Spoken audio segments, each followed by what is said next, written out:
ದೈಹಿಕ ಚಟುವಟಿಕೆಗಳು ಕಡಿಮೆ ಆದಾಗ, ತಪ್ಪು ಆಹಾರ ಕ್ರಮದಿಂದ ನಿದ್ರೆ ಕಡಿಮೆ ಆದಾಗ ಜೀರ್ಣಕ್ರಿಯೆ ಸಮಸ್ಯೆಗಳು ಉಂಟಾಗುತ್ತವೆ, ಮೂಲವ್ಯಾಧಿ ಸಮಸ್ಯೆ ಉಂಟಾಗುತ್ತದೆ. ಈ ಸಮಸ್ಯೆ ಬಹಳಷ್ಟು ಜನರಿಗೆ ಕಾಡ್ತಾ ಇದೆ. ಅತ್ಯಂತ ಸರಳ ಯೋಗ ಮುದ್ರೆಗಳಿಂದ ನಾವು ಮೂಲವ್ಯಾಧಿ ಸಮಸ್ಯೆಯನ್ನು ನಿವಾರಿಸಬಹುದು. ಇಲ್ಲಿ ನಾವು ಮಾಡಬೇಕಾಗಿರುವ ಯೋಗ ಮುದ್ರೆಗಳು ಯಾವಂತಂದ್ರೆ, ಸಹಜ ಶಂಖ ಮುದ್ರೆ, ಬೆನ್ನಿಗೆನೆ ತಕ್ಷಣ ಪ್ರಾಣ ಮುದ್ರೆ ಮಾಡಲೇಬೇಕು. ಆಮೇಲೆ ಮತ್ತೊಂದು ಮುದ್ರೆ ಯಾವ್ದಂತಂದ್ರೆ ಅಪಾನ ಮುದ್ರೆ.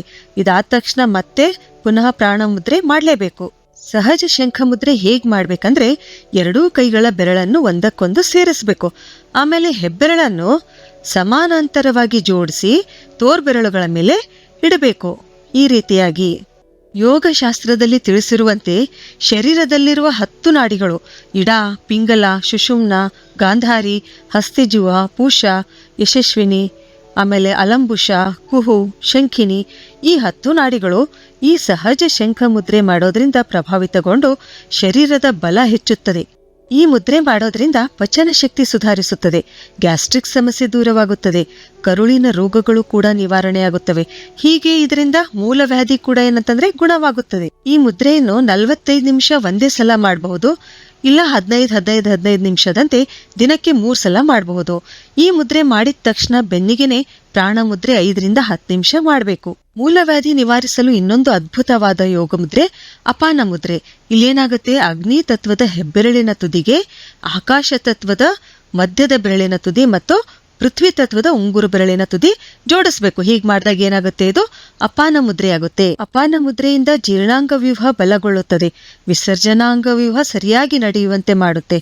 ಆದ್ರಿಂದಲೇ ಮೂಲವ್ಯಾಧಿ ಏನಾಗುತ್ತೆ, ಈ ಮುದ್ರೆ ಮಾಡೋದ್ರಿಂದ ಕಡಿಮೆ ಆಗುತ್ತೆ. ಈ ಮುದ್ರೆಯನ್ನು ಕೂಡ ನಾವು 45 ನಿಮಿಷ ಮಾಡಬೇಕು, ಅಥವಾ ದಿನದಲ್ಲಿ 3 ಸಲ 15 ನಿಮಿಷದಂತೆ ಮಾಡಬಹುದು. ಇದನ್ನ ಮಾಡಿದ ತಕ್ಷಣನೇ ಬೆನ್ನಿಗೆ ಏನ್ ಮಾಡಬೇಕು, 5 10 ನಿಮಿಷ ಪ್ರಾಣ ಮುದ್ರೆ ಮಾಡಲೇಬೇಕು.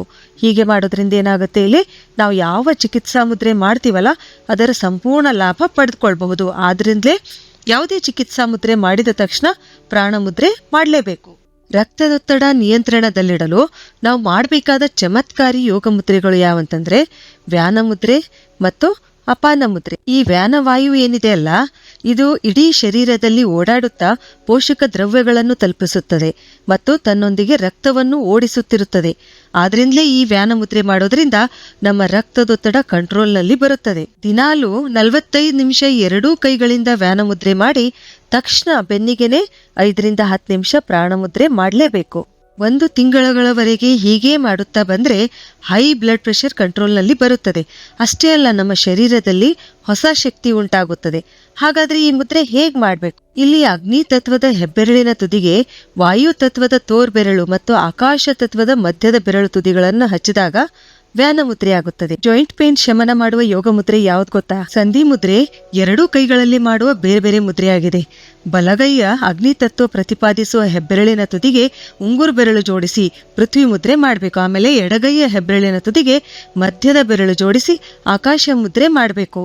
ಇಲ್ಲಿ ಪೃಥ್ವಿ ಮುದ್ರೆ ಮತ್ತು ಆಕಾಶ ಮುದ್ರೆ ಒಟ್ಟಿಗೆ ಮಾಡಿದಾಗ ಸಂಧಿಗಳಲ್ಲಿರುವ ಮಜ್ಜೆಗೆ ಶಕ್ತಿ ಸಿಗುತ್ತದೆ, ಸಂಧಿಗಳಲ್ಲಿರುವ ಸ್ನಾಯುಗಳ ಕಾರ್ಯಕ್ಷಮತೆ ಬಲಗೊಳ್ಳುತ್ತದೆ, ಸಂಧಿವಾತದ ನೋವು ಜಾಯಿಂಟ್ ಪೇನ್ ಶಮನಗೊಳ್ಳುತ್ತದೆ. ಈ ಮುದ್ರೆ 15 ನಿಮಿಷದಂತೆ ದಿನಕ್ಕೆ 3 ಸಲ ಮಾಡಬೇಕು, ಅಥವಾ 45 ನಿಮಿಷ ಒಂದೇ ಸಲ ಮಾಡಬಹುದು. ಸಂಧಿ ಮುದ್ರೆ ಮಾಡಿದ ತಕ್ಷಣನೇ ಏನ್ ಮಾಡಬೇಕು, ಬೆನ್ನಿಗೆನೆ ಪ್ರಾಣ ಮುದ್ರೆ 5 10 ನಿಮಿಷ ಮಾಡಬೇಕು. ಸರಿ, ಹಾಗಾದ್ರೆ ಮುಂದಿನ ವಿಡಿಯೋದಲ್ಲಿ ಮತ್ತೊಂದು ಉಪಯುಕ್ತವಾದ ಮಾಹಿತಿಯೊಂದಿಗೆ ಭೇಟಿಯಾಗೋಣ. ಧನ್ಯವಾದಗಳು.